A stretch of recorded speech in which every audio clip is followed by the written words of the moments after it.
¿Qué tal? ¿Cómo les va? Buenas noches. Edición especial de Canal Rural Noticias y hoy tenemos un invitado que cada que necesitamos clarificar algunos puntos lo llamamos porque es un hombre polémico pero que sabe mucho y que mal no le ha ido en la vida.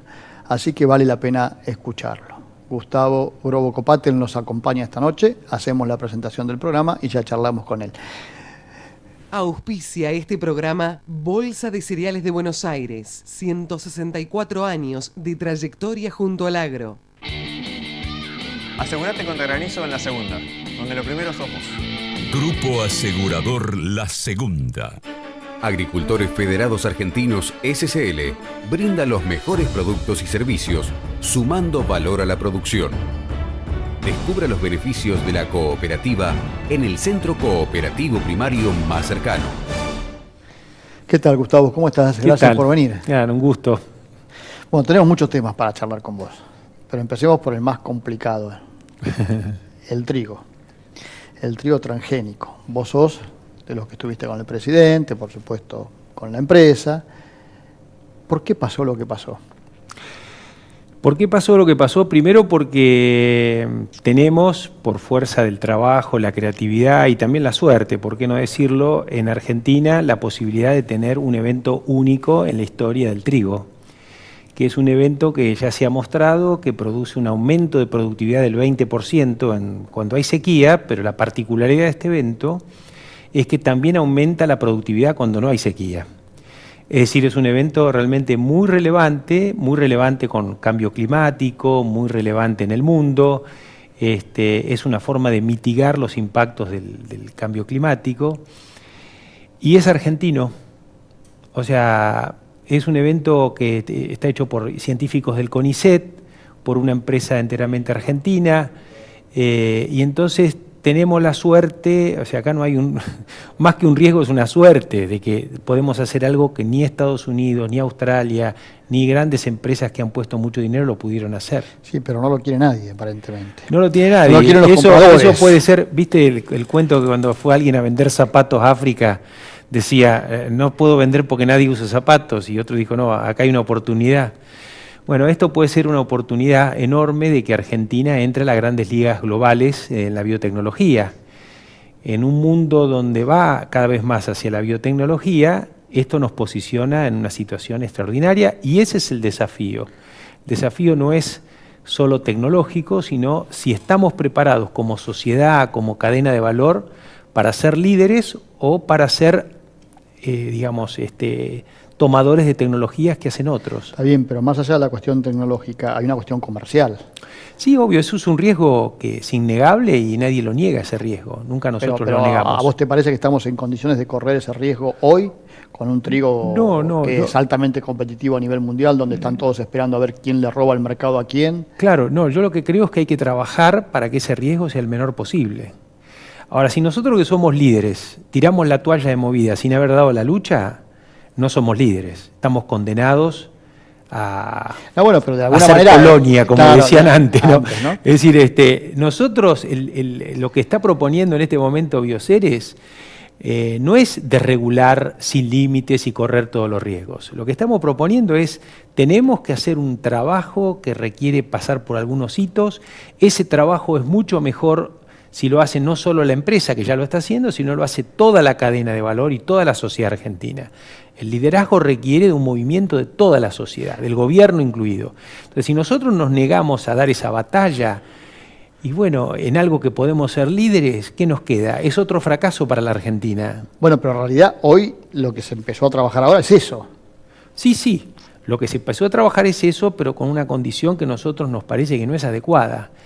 La condición no adecuada es que todavía no se aprueba el evento. ¿Pero con el evento aprobado no es riesgoso? Nosotros pensamos que hay que aprobarlo sujeto al cumplimiento de algunos hitos que la cadena se tiene que poner de acuerdo. Porque eso, cuando vos no lo aprobás, lo que haces es directamente sepultar al evento, directamente te diste por vencido. Si lo aprobás con condiciones, te ves obligado a luchar para que esas condiciones se cumplan. Ahora, ¿no hubiese sido más práctico trabajar con la cadena antes de lanzarlo así como se lanzó y que se genere toda esta disputa ahora Pero no es una disputa, es un Bueno, debate. es un debate Es un debate Pero es un público, debate que, como decís vos, de alguna manera pero lo perjudica, ¿no? es un debate que hay que darlo. Pero si Nosotros, ese debate se daba antes, digamos. Los que fundamos Bioceres en el entendimiento, entre otras cosas, de que no era solamente una compañía de inversión en tecnología, sino en dar esta lucha institucional para que Argentina sea líder. O sea, nosotros estamos felices del debate. Y ese debate podría haberse hecho en un lugar escondido, digamos, sin que tenga... No, previo a debate, generar esta y polémica lamentablemente fuera, nosotros no queremos la polémica, no la instigamos ni la empujamos, no tenemos interés en que haya una polémica, tenemos interés en que haya un debate público sobre el tema. Ahora, vos sos en algún momento exportador, en algún momento molinero. Si el exportador, yo imagino que quiere vender todo el trigo que se pueda. Sí. Si la molinería quiere procesar, cuanto más trigo haya, mejor, Sí, sí. porque hasta lo puede comprar más barato. Y esto tendría que ayudar a eso. Bueno, pero si ellos te están diciendo, no va a esto por ahora. Bueno, nosotros pensamos que si nosotros tenemos un trigo que produce un 20% más, debería ser el trigo más competitivo del mundo, y el trigo más competitivo del mundo sería el que podríamos vender a más mercados. O sea, la industria tendría que estar interesada en que esto se apruebe, porque esto nos colocaría versus a nuestros competidores en una situación de ventaja. Pero si hoy tienes el mundo que te dice no. El mundo puede decir lo que quiera, lo que tenemos que hacer es trabajar para que diga sí. Bueno, pero por eso te digo, es un proceso. Es un proceso, pero ya tenemos experiencia. Con la soja transgénica, el mundo decía que no. Sí, con el maíz transgénico, el mundo decía que no. Tenías mercados vendedores mucho más concentrados. Teníamos países aliados, que era en ese caso Estados Unidos, porque la tecnología era norteamericana. Ahora la tecnología es argentina y tenemos que buscar la alianza de países como en Estados Unidos. Tenemos que ser líderes, no tenemos que arrugar. Bueno, y eso se está haciendo. Eso es lo que estamos haciendo o queremos hacer. La empresa lo empezó a hacer. Bioceres está con un proceso de autorización en Bolivia, en Brasil, en Estados Unidos, y queremos ampliarlo a otros países, y ese también es parte del acuerdo que tenemos con los exportadores, con la industria, de llevar adelante una agenda agresiva para que este evento sea reconocido y pueda utilizarse. Pero perdóname, ayer hubo una situación, o esta semana hubo una situación, acabamos de aprobar un evento chino. De soja. Ese evento chino abre las puertas, es la primera vez en el mundo que un país aprueba un evento chino. Esto puede abrirnos la posibilidad de acceso a tecnología desde la China, que es de calidad global. Es decir, que vamos a una agricultura donde este flujo de conocimientos y flujo de eventos va a ser mayor. Y Argentina no puede ser solamente consumidor, tiene también que ser productor de esas tecnologías. Y eso es algo que nosotros tenemos que ver la oportunidad y tenemos que verlo con felicidad de que somos líderes en esto. Sí, lo que pasa es que estamos desacostumbrados, ¿no? Bueno, por eso estamos donde estamos.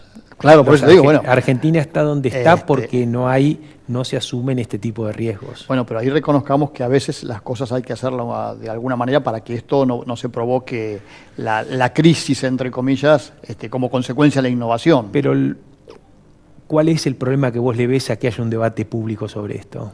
Que se desgasta el tema. Yo creo que... Vos mismo decís que te hace daño el ir no aprobado. Pero si somos inteligentes, el debate público ayuda. Yo creo que esto se encauzó bastante bien y creo que el presidente también, que se involucró personalmente, él propuso, digamos, que haya una aprobación sujeta al cumplimiento de determinados hitos, en una actitud que realmente abre las puertas para que Argentina sea líder. Y me parece que el camino está. Hay que discutir los hitos, hay que trabajar, hay que ir adelante, hay que llevar una agenda desde el sector privado y el sector público. Bioceres es una empresa muy particular, no es una empresa de, no sé, yo soy accionista y tengo menos del 1% de las acciones. Una empresa de productores, básicamente. Es una empresa de productores, una especie de cooperativa, hay socias cooperativas en Bioceres, pequeños productores también, grandes por supuesto. Pero digamos, es un ejemplo de la integración entre el sector público y privado, con ISET, el sector privado más emprendedor de la Argentina. Es un emblema, es la selección argentina. Es como tenemos que ayudar a que esto vaya adelante como le ayudamos a la selección argentina. Y no le va tan bien. Que no le va bien. Bueno, Buscate otro ejemplo. a veces los directores técnicos fallan. Y ahora vamos por otra idea que vi que tenías por ahí y que la largaste casi, te diría, días antes o durante el viaje que hiciste a la India. ¿Qué Claro. querés hacer con las legumbres? No, lo que vengo estudiando de hace muchos años, nosotros inclusive en Los Grobos tuvimos una oficina en Nueva Delhi hace 5 o 6 años, es que así como China comenzó a ser neto importador de soja allá por la década del 90, la India empieza a ser neto importador de legumbres hace unos 6 o 7 años, con una proyección de demanda creciente, básicamente en que la India son 1.200 millones de habitantes, van a ser 1.800, y que se calcula que en el 2040 va a haber un 70% de clase media. Eso te va a hacer cada vez con mayor poder adquisitivo. Poder adquisitivo, y en la India el consumo de proteína está por debajo de los mínimos que recomienda la Organización Mundial de la Salud. Bueno, esto es lo que dicen los misma gente del gobierno de la India. Se espera que en el 2030, en 10 años, la importación de legumbres va a ser 20 millones de toneladas, o sea, de 6 a 20. Son 14 millones de toneladas más de legumbres, que más o menos equivalen a 10.000 millones de dólares más de importaciones por año. En Argentina tenemos que decidir si vamos a abastecer el 100% de eso o el 0% de eso. Entonces, para eso hay que hacer un montón de actividades coordinadas entre el sector público y el sector privado. Tenemos que crear empresas, tenemos que exportar, tenemos que bajar los costos, tenemos que traer germoplasma, tenemos que poner al INTA a trabajar en el tema de legumbres con más intensidad, tenemos que generar algún mecanismo como están las asociaciones de cadena de valor, habrá que armar algo que yo llamo Instituto de la Legumbre, pero uno lo puede llamar como quiera. En fin, una serie de actividades porque el liderazgo se construye, no te viene de arriba del cielo. En el caso de la soja, el liderazgo nos vino muy traccionado por la presencia de las grandes traders globales, las grandes empresas de tecnología globales. Acá eso no existe, mucho menos, o sea, requiere que nosotros las vayamos a armar. Algo parecido como lo del trigo. Ahora hay una particularidad en este cambio, porque nosotros somos productores de legumbres en Argentina, poroto alubia, negro, garbanzo cabuli, pero esas son legumbres especialidades, son legumbres con mercados chicos que van a Europa, que van a lugares más sofisticados y que cuando vos producís un 10% más, creás un problema que destruye el precio. Yo estoy hablando de otro tipo de legumbres, si querés es otro animal, que son las legumbres commodities, de grandes volúmenes, el garbanzo desi, la arveja amarilla, la lenteja, es decir, por más que vos produzcas mucho, hay mercado, por supuesto siempre el precio cambia, como en todos los productos, pero que hay un mercado que crece a tasas altísimas. Ahora, ¿y cómo pensás que el trabajo público-privado, decís? Yo creo que para evitar falta de coordinación hay que crear un espacio formal que yo propuse que sea un instituto de la legumbre manejado por el sector privado y financiado por el sector privado. Entonces, ese organismo tendría dentro gente del gobierno, del INTA, del INTI, del CONICET, del SENASA, de algunas universidades, pero también de los exportadores de legumbre, procesadores, productores, que de alguna manera ordenen todas las líneas de acción que hay que tener. Y esto sería financiado por el sector privado. Tiene que haber interés del sector privado. Por supuesto que tiene que haber interés y yo creo que va a haber interés porque hay mucho dinero en el medio. ¿Y con las autoridades has hablado de esto? Sí, lo hemos hablado. ¿Y qué te dicen? Adelante, pero nosotros no ponemos un mango. Eso seguro. Sí, eso seguro pero nadie le está pidiendo dinero para esto. Sí, las autoridades son un poco más reticentes a tener más organismos. O sea, quieren que lo arme el sector privado. Quieren que lo arme el sector privado. Este sería un organismo privado lo que estás planteando. Sería un organismo privado, sí, pero con participación del sector público porque nosotros necesitamos que el sector público participe activamente en esto. Una de las cosas es cuál es el mecanismo de financiación de ese instituto. Y voy a decir otra frase polémica, hay que ponerle retenciones a las legumbres. Entonces, cobrando un 1% de las exportaciones. Pero hoy tienen. Bueno, pero no sirve, pero no para el instituto. Hoy tiene para otra cosa que no sabemos qué es. Hoy tiene. Yo lo que quiero es un mecanismo cobrando el 1% o 2% de las exportaciones, que vaya a un fondo y que ese fondo inclusive sea el encargado del desarrollo de germoplasma, de la compra de germoplasma. Es decir, el instituto tiene que tener una fuerza importante económica también, acelerando todo ese proceso. Pero al poner retenciones, de alguna manera lo que estás pidiendo es que los paguen los productores. Pero obvio que lo van a tener que pagar los productores. Lo va a pagar la cadena de producción. No, pero ahí lo están pagando los productores. Pagar los productores porque sale del bolsillo del productor, claro. pero la paga toda la cadena, porque si somos poco competitivos los exportadores no pueden exportar. Sí, pero fíjate que está pasando lo mismo. Pero Carlos, a ver, con el tema de la soja, las retenciones diferenciales, que el tema que vos conocés bien, el productor se vio muy beneficiado de que haya retenciones. No hay que ser fundamentalista. La medicina en pocas dosis te cura, en altas dosis te mata, ¿no es cierto? Las retenciones del 1-2% con un fin específico, manejado en un fideicomiso que lo maneje el sector privado, puede ser muy útil y revolucionario a favor del productor. Sí, que no es el caso de la soja. No es el caso de la soja, pero el diferencial sí generó el desarrollo de una industria que al final terminó de pagarle al productor más que lo que pagaba la exportación. En algunos momentos. Pero no, si vos haces el análisis de los últimos 10 años, el productor recuperó por ese diferencial de precio a favor de la industria 4 o 5 veces más de lo que puso. No, en determinados momentos. Durante los últimos 10 años. Hacelo. No, sí, se lo hice. Nuestro común amigo Daniel Miró me lo hizo varias veces. Hacelo. Hay momentos en que sí, momentos en que no, pero está bien. Pero, sí, obvio, hay momentos que sí que no. Lo que estoy hablando es del total. Está bien, pero el total de diferencial es que ya tenés una industria súper desarrollada, ¿sigue necesitando el subsidio? Yo creo que no lo sé. No estamos hablando de las legumbres, no estamos hablando de las legumbres. Estamos hablando del diferencial. No soy industrial y no te puedo decir. Yo lo que creo es que nuestros exportadores, nuestros clientes, tienen una serie de mecanismos que hacen que a veces nos faciliten y a veces no la situación. Es decir, eso hay que analizarlo.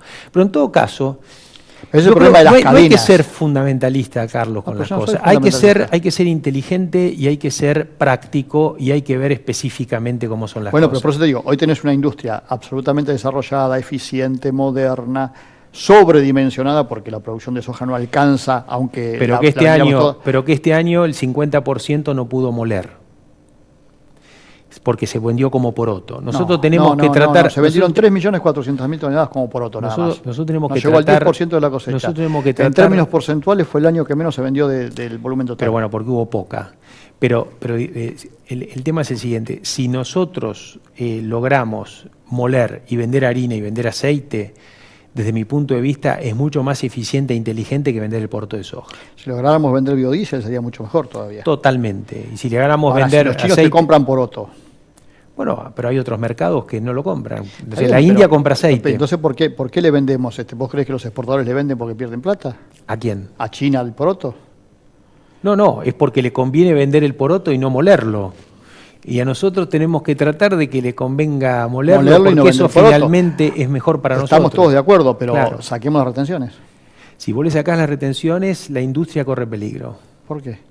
Porque no puede moler. Y una industria como las que tenemos nosotros... cero de retención y dale un reintegro, como se hace habitualmente. Bueno, es una posibilidad. Claro, apliquemos las políticas que se aplican en los países desarrollados, no apliquemos las políticas. Es una política. Yo me tomo de lo que vos decías en el bloque anterior. Queremos ser líderes, seamos líderes en todo. Cuanto menos dinero pase por el gobierno y depende del gobierno, es mejor. El reintegro siempre estás expuesto a un moreno. ¿Y en las retenciones?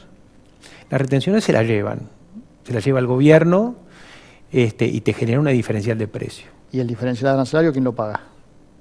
El diferencial arancelario lo pagan los productores en una primera instancia y lo recuperan porque la industria le paga más la tonelada que la exportación. Eso lo seguimos discutiendo otro día. Pero tenemos que ser inteligentes como cadena de valor, como productores y demás, en entender bien dónde hay que poner los incentivos de cada cosa. Sí, pero los incentivos los tiene que dar el Estado a través de su presupuesto.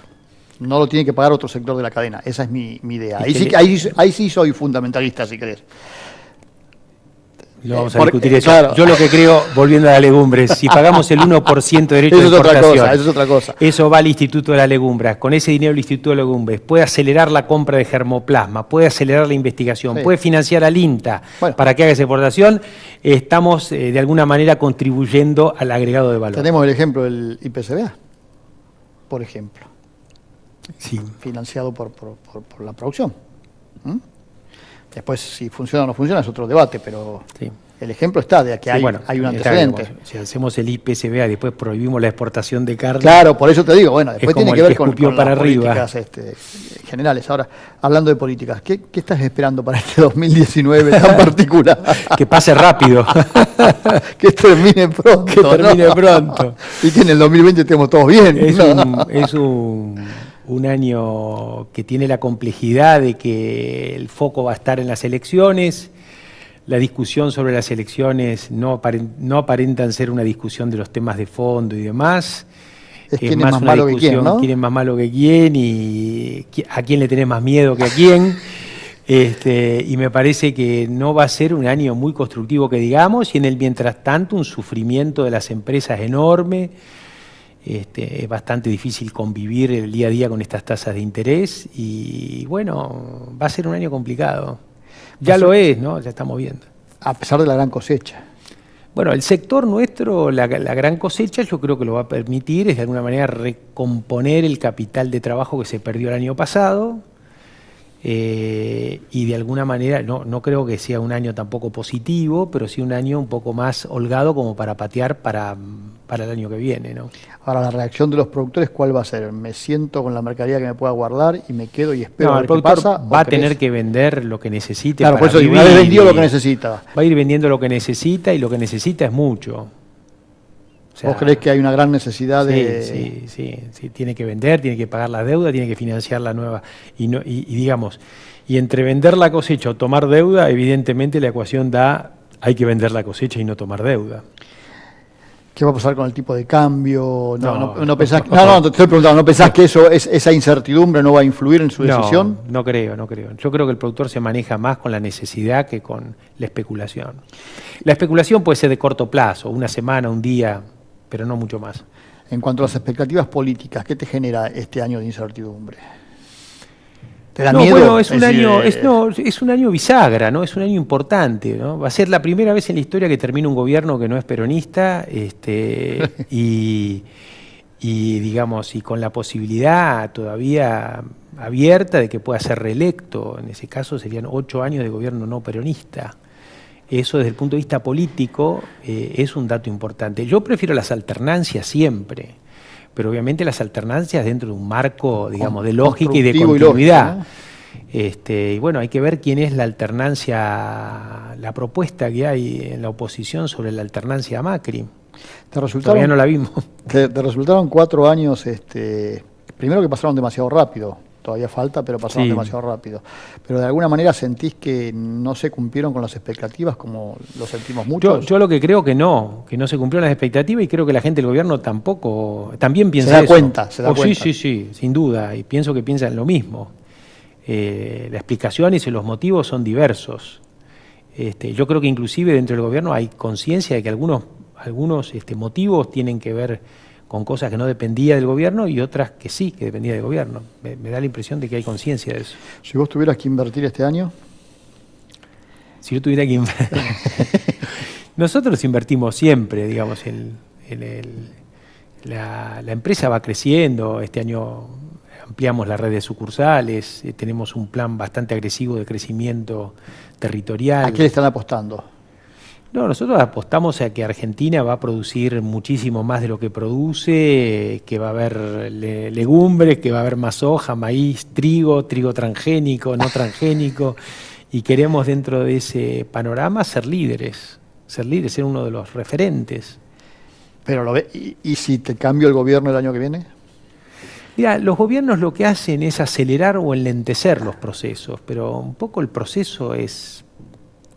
Como dice Jorge Castro, ¿no? En estrategia tenés que ver la tendencia, no la foto. No, es decir, que no tenés miedo a ese cambio de, me readaptaré. Evidentemente, si hay un gobierno que es anticapitalista, que es intervencionista, que te restringe la capacidad de crecimiento y de inversión, que te altera las variables, en fin, ese es un dato, digamos, no solamente te enlentece, sino que te puede poner en juego la empresa. Ahora, ¿crees que podemos repetir errores como esos? A mí me me sorprende mucho la capacidad que tenemos como sociedad de no aprender. O sea, es una sociedad que quiere tener razón, no que quiere aprender. Bueno, pero eso es consecuencia de que no ve los cambios, no sé. No. O sea, el gobierno anterior, que estuvo 12 años, cuando vos tenés reuniones, te tratan de explicar por qué ellos tenían razón. Pero fue un gobierno que de alguna manera, y vos lo viviste también, fue un gobierno que tuvo una etapa al principio y que fue después deteriorándose, digamos, Sí. esa supuesta mejor Sí. etapa al principio a partir del ejercicio del poder, que es lo que les ha pasado a todos, ¿no? Es decir, siempre el segundo mandato ha sido muy malo, siempre ha sido Sí, peor es que el primero. Un gobierno, digamos, que comenzó con el efecto de una devaluación del 400% Claro. y una suba de los commodities agrícolas. Yo creo que si a este gobierno vos le das, decís, mira, vas a tener superávit interno, superávit externo, te devalúo el 400% y la soja sube a $1.000 la tonelada, es probable que tengamos 4 años buenos. Con 30% de retención de El la problema, soja. el problema es qué hiciste, qué dejaste de esos años buenos. Los años buenos no se miden por lo que pasa en No, el claro. día a día, sino por lo que vos dejás para la próxima década. Ahora, en ese esquema, ¿por qué la sociedad argentina vuelve, o volvemos, mejor dicho, incluyamos no, volvemos.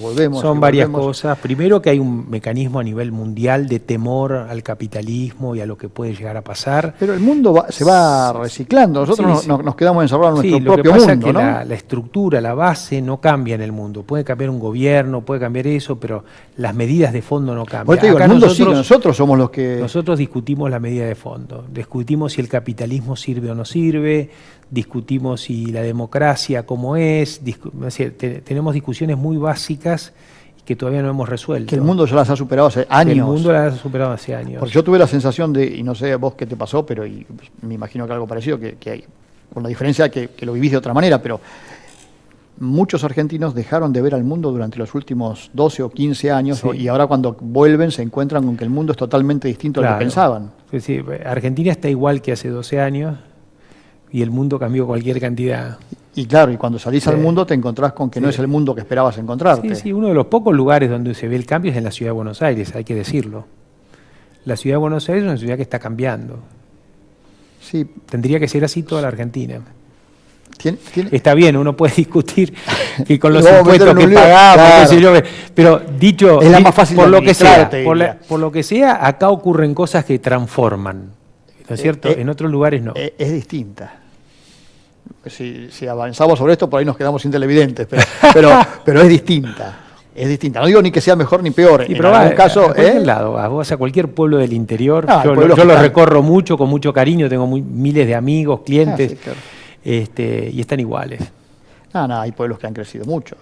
Tandil, por ejemplo, se me ocurre decir, Sí. hay desarrollo. Decime 3 como esos en la provincia de Buenos Aires, que es la provincia más rica de la Argentina. Que puedo decir. Pudo haber crecido, no sé, un poquito Trenquelauquen, un poquito Junín, Sí, es Tandil cierto, y sí. chao, ¿viste? No. Es cierto, sí, bueno, pero tiene que ver también con un fenómeno de migración, de expulsión Sí, sí, ¿no? sí. de otros lugares. Sí. A veces yo siempre, nos estamos yendo de tiempo, pero me gusta esto, decirte esto y escuchar tu opinión. A veces yo escucho mucho a la gente no de Buenos Aires, no vamos a decir del interior, de otra parte del país que no es Buenos Aires, que cuestiona que estamos todos concentrados acá. Y en realidad lo que está concentrado acá es la expulsión que viene del resto de Sí, las provincias, sí, digamos, ¿no? sí. Y eso es una Sí, realidad. hay un problema de federalismo, hay un problema de crear trabajo de calidad en otros lugares que no sea Buenos Aires, sí. Bueno, es otro desafío para el gobierno que viene. Gracias, Gustavo. Un gusto, ¿eh? Nos vamos. Mañana una nueva edición de Canal Rural Noticias.